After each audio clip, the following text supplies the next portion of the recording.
that and change the world in the process. So we actually encourage everyone to go to lifeforce.global. On the first page there, you'll see that there is a little robot and a little apple that you can download the app to go to Life Force Watch.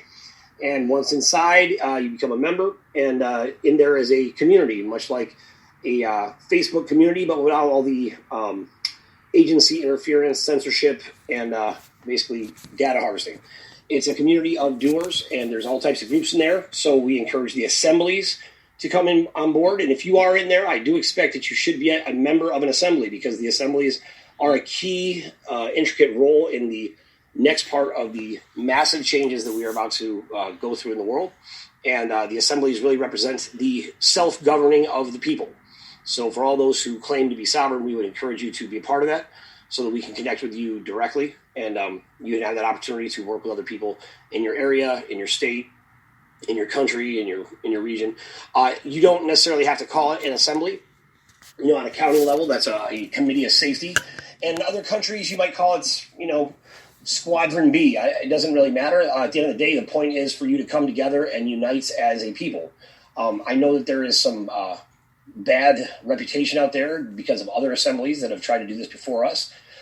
We are in no way trying to micromanage this or tell you this is the absolute way to do it. We are also not trying to set you up to be part of some other weird clandestine organization. It is strictly a venue for you to come together, and you are the people who decide what the laws are. So we don't interfere. However, fortunately, the New York Assembly has been absolutely incredible. The general, who we affectionately call here, and the president of the New York Assembly, Jeannie, they have been on literally this week. I bet 24 calls for different assemblies working to help other people really get organized and make a difference. So that's the goal, is for us to come together with the government, with the money, with the actual funding or the resources to finance humanitarian projects and innovation around the world, as well as actually provide honest education and honest platform for the media. So we have the United Network that is partially up and running, and we're going to add to that over the next month or so as we build on that, and we keep adding the apps, the necessary pieces to it. We know there's a couple of glitches out there right now. There is a video step-by-step that will explain the potential issues we have right now. And then as we grow, we'll fix those things so that everybody will get the best possible product. We are doing our very best to provide the highest level information that there is. And we have to work to change what healthcare is around the world, because we can't have organizations constantly poisoning us and pretending that poison is medicine. So we're working on that together. So we appreciate you being here to take a stand for humanity, because you are the ones who are running into the fire when others are running out. So with that being said, I do want to just say this one thing today, because this video will go up later on. And I think it's important to take note of this, that today's broadcast will contain sensitive government information from the director of the Global Central Intelligence Agency. The information provided here today is fact and has been vetted at the highest levels. And links to credible resources, if we reference anything, will be provided in the description below. And any attempt to censor or block this communication will result in immediate consequences.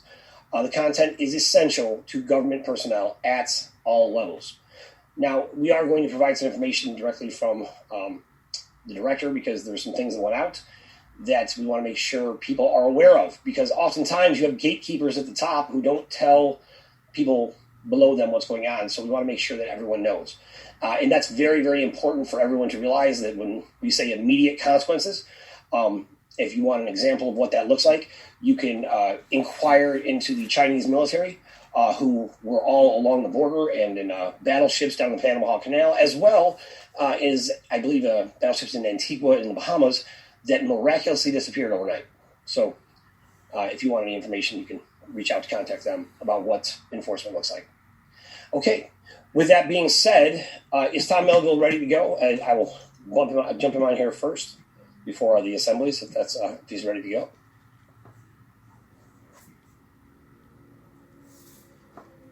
Based on that long dramatic pause, I'm going to guess. There we go. All right. Hello. Hey, Tom, how you doing? Hello, everyone. Good evening, good afternoon, good night, good morning, wherever you are. Yes, we have a lot to go into, and I'm actually restricted on a little bit of time here, but there is some special things that I really need to go over with you right now on this call. I know there's a lot of good people that are on this. I do know that there are some influential individuals in our government that are listening today, especially, and I think that's why they don't want us to go live with this. Are you referring to Jen and Jeannie, or I'm sorry? I am. Yes, absolutely, and yourself. Yes, absolutely. So okay. So let's get into it. All right. So well, I definitely think that before we get into really anything too much, we were talking about the assemblies. You mentioned how the assemblies are working with Life Force to help promote the human citizens in each state. I think those assemblies could be pushed to the fold at this moment in time with the Supreme Court. The assemblies have the right to set up their own lawsuits based on the election fraud from the assemblies here in New York as citizens in each state. So if we could try to do that, I have an attorney. My attorney and a great a lawyer, a great mind, Bill Giroux, is willing to give some advice to any assembly who would be willing to come up with a claim to the Supreme Court for any assemblies in each of these states. So if anybody would like to do that, we will give the link to Mr. Giroux, Bill Giroux, who will assist in helping with advice to any of the assemblies if they want to put a claim to the Supreme Court. So I'm curious, did Bill make it on the call today? He is, but we're running out of, I'm limited on time. If Bill would like to talk afterwards, maybe you guys can bring it up, but I'd like to get into what I have to do right now, and then until... Yeah, so you go ahead with your report, and Bill, if you don't mind sticking around, I'd like to just grab a quick question for you. Go ahead. Sure, Tom. I think Bill is on, I believe, so at some point you can get to that. Just wanted to get that. All right, so Cuomo is hiding. He is going down. There is no way for him to get away. He is trying. Lawyers are pushing back, but the arrest warrants and everything that's being processed through the courts have been done and are ready to go.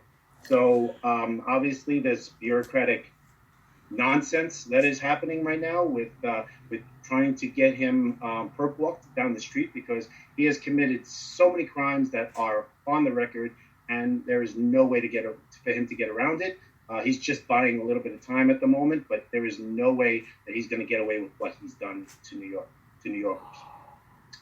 That being said, there are protocols that the U.S. Marshals have been using because obviously there are individuals such as POTUS and others that could just make a ruling and enforce the rule of law to have the marshals go pick them up. But there's protocols that they want to follow, and the marshals are not willing to lose their jobs and not follow the protocol. Honestly, I don't want anybody to lose their jobs. But go ahead. What were you gonna say, Tom? I'm just curious, Tom. If I know that they had given a 48-hour window, which is just passed, in their protocols. I'm just curious. I know that there's some financing issues with the marshals, so I'm just really excited to see them actually enforce the law. So I want to make sure that they're aware that there's real protocols of just enforcing the actual law, right? So yes, they're aware of that, I'm sure, right? Yes, absolutely. Yeah, and knowing a crime and enforcing it is also enforceable by law. That if you don't do your job, you can be tried with the same criminal enterprise. So they need to do something. They need to push. They need to make sure that they enforce it, and they need to do it quickly because, as we saw, he has a birthday coming up, and he's going to have a big party, and which is nonsense. So hypocritical, really, that what Cuomo's doing. But he'll pay. He'll pay because there are good people on it. Okay, so as far as the military is concerned, Kim mentioned a few things that were going on. I'll let her get into that. But yet last week I mentioned that the military and the Pentagon and all these individuals were being ordered to distribute the vaccines to the different states. Now, that's different from actually implementing and making people take the vaccine. It is the hope of the military and myself and others that know of what's going on, that individuals would choose to get a secondary opinion, not just take what's handed to them. Don't inject anything into your body if you don't know, one, what's in it, and or whether it comes from a secondary and a third approval from your own doctor that it's safe. So I would suggest don't do anything, don't push anything, don't take anything unless you know exactly what's being given to you. That being said, the military is being ordered to help distribute, but I actually believe there's a secondary issue that we won't go into, but it's there as to a lot of the underlying deep state infiltration and the pickup of some of the deep state operatives in the United States. But we'll go into that some other time. But I think there is an issue there. There's other workings going on with the military. We'll get into that someplace else. Okay, so the only other thing that I wanted to really discuss is under an executive order, the president has the right to push a special counsel or special investigation under the Hunter Biden and the Hunter Biden and Joe Biden criminal activities. I think by him pushing an executive order for this investigation will allow the states and the corruption of Joe Biden to be brought more to the forefront, where they will not push the electoral college. The electoral college will be forced to not give their representatives on the 14th or the 14th, I believe it is. I think the final date on that is the 18th, which is where they're supposed to come up with the electoral college to be able to rule for the states, for each state. So I think by the president forcing an issue with the investigation of Joe Biden and his son Hunter will ultimately push the Congress, Senate, the Supreme Court to look into it and to investigate these issues on a more detailed basis, so that we can get past this election fraud that's actually happening right now, blatant fraud. So I guess that's really about it that I wanted to say. I do have a meeting that's coming up in a few minutes that I really do have to get to. So if anybody has any questions, please give everybody my email. I will answer as best I can.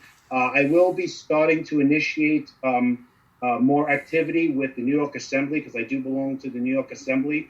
I'm going to start pushing more information through that if you'd like. And if anybody wants to contact me through the New York Assembly, I'm there already. I'm registered. So if you have any questions, please send me any questions that you have, and I'll be sure to answer anything you want. Okay. Tom, I know that the public relations director and the secretary will be reaching out to you. Yes. Yes. One last thing that I just got now. There's been a major security email breach at the U.S. Treasury, major, by foreign influence. So there's stuff coming there. Yesterday they had the council on security intelligence through the White House had a big meeting today, because yesterday this breach was so big that they had to shut everything down, because there's emails from a bunch of Treasury officials that have been accessed, and so there's a lot going on there. So we'll get into that more as I have more updates on that. I'll let you know. Awesome. Tom, Yes. that access was granted. What's that? Someone granted them access. Oh, I see. Yeah. Okay. Remember, who does security on the building there? Yep, Citadel. Yes. Yep. And Citadel's run by Black Sun. Yeah. Clintons. Well, Clintons, Mnuchin yes. is Black Sun also. Yes. Yep. Okay. China was preparing for a hostile takeover of the United States this week. Oh! I also can confirm that the the person I'm going to be meeting with now also said that